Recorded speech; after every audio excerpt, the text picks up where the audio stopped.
Shalom Aleihim, Bisem Yeshua Hamasyah, salam sejahtera di dalam nama Tuhan Yesus Kristus. Saya akan menjawab pertanyaan dari Pak Wiryo ya di kota Surabaya. Saya Pendeta Henry Tandianta MPS ya. Pertanyaannya gini dari Pak Wiryo, Pak Pendeta HTD, kenapa ular belum makan debu ya? Kan mestinya ular tuh makan debu loh. Soalnya semua kutukan di di Taman Eden itu sudah terjadi semua. Wanita kesakitan melahirkan sudah terjadi. Apalagi laki-laki mencari nafkah sulit sudah terjadi. Dan kutukan-kutukan yang lain ya. Ular berjalan dengan perutnya sudah terjadi. Tetapi ular makan debu kok belum ya Pak? Kenapa ular masih makan kodok, masih makan tikus? Ya saudara-saudara, pernah ada sih tayangan saya tentang ini, tetapi mungkin belum detail ya saudara-saudara. Gini Pak, caranya jawab gini Pak. Selama ular masih makan tikus, ular masih makan kodok, berarti masih ada iblis menyesatkan umat manusia. Nanti ular makan debu ketika iblisnya sudah dihukum, karena ular ini lambang atau figur dari iblis. Iblis kan memakai ular di Taman Eden. Saya ulang Pak, selama ular masih makan kodok, ular masih makan tikus, maka selama itu pula iblis masih menyesatkan umat manusia. Nanti kalau iblisnya sudah dihukum, barulah ular makan debu. Enak kan Pak ngingetnya Pak? Berarti kita cari tahu Pak, kapan itu iblis dihukum Pak? Nah, gampang Pak. Baca Wahyu 20 ayat 10. Iblis dimasukin ke lautan api. Ya, everlasting fire. Kapan itu Pak? Ya di neraka. Kapan Pak neraka itu Pak? Bumi baru. Jadi iblis nanti dihukum ketika bumi baru sudah ada. Berarti nanti ular makan debu setelah di bumi baru. Yes. Gampang kan Pak? Ya. Ya, saya ulang ya. Ular itu sebagai figur atau sebagai Sebagai ya kalau ada yang mengatakan jelmaan lah ya.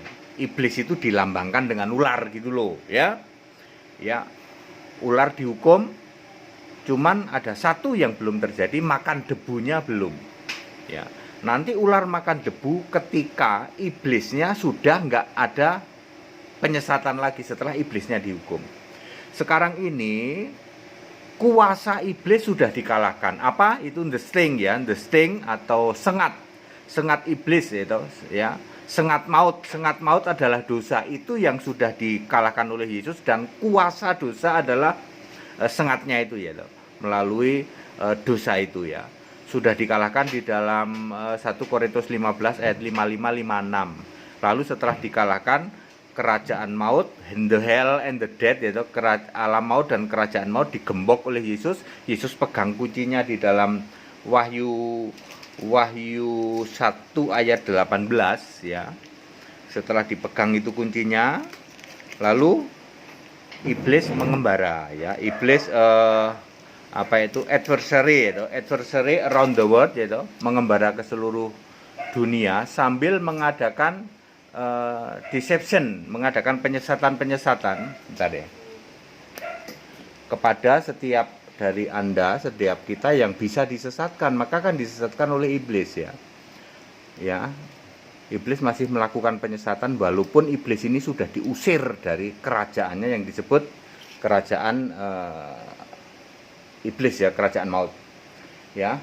Lalu masih berlangsung walaupun di udara yaitu iblis kan di udara masih bisa mengadakan deception ya, penyesatan terhadap umat manusia. Nah, selama iblis masih mengadakan penyesatan, maka ular belum makan debu. Lalu nanti akan tiba saatnya ketika langit dan bumi baru sudah diciptakan, di situ sudah ada neraka, barulah si iblis ini dihukum. Setelah iblis dihukum inilah di dalam Wahyu 20 ayat 10 maka pada saat itulah ular makan debu. Ada di mana, Pak? Ada di Yesaya 65 ayat 25. Judul perikopnya di situ janji langit dan bumi baru. Jadi ular makan debu nanti ya, Pak ya, nanti setelah di bumi baru. Clear kan, Pak? Berarti nggak ada penciptaan binatang di bumi baru, nggak ada. Ya. Terus gimana, Pak? Masuk dari bumi lama ular dan binatang lain dibawa ke bumi baru? Betul. Caranya gimana? Caranya ya ikut sekolah Alkitab, Pak. Karena itu pelajaran sekolah Alkitab. Bapak nanti akan tahu bagaimana caranya Allah mentransfer, mendeliver gitu, binatang dari bumi lama ke bumi baru. Ya, kata kuncinya adalah sebagaimana zaman Nuh.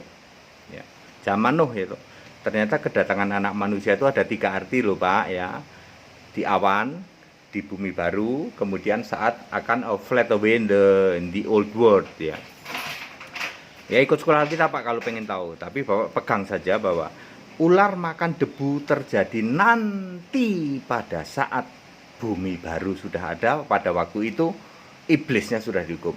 Selama iblis masih ada penyesatan yang dilakukan oleh iblis, maka ular masih makan tikus, ular masih makan kodok, ya, belum makan debu. Padat, singkat, dan clear, ya Pak. Yang di Surabaya ikut sekolah Alkitab, Pak ya, bahwa ya Bapak tahu hal seperti ini, Pak.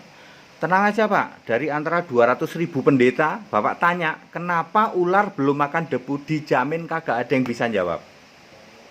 Karena ya harus belajar Alkitab, Pak. Kalau yang dipelajari teologi yang sering diplesetkan tolologi, yaitu tafsir Alkitab, tidak mungkin ada pendeta yang belajar tafsir Alkitab bisa jawab pertanyaan Bapak ini. Kenapa ular belum makan debu?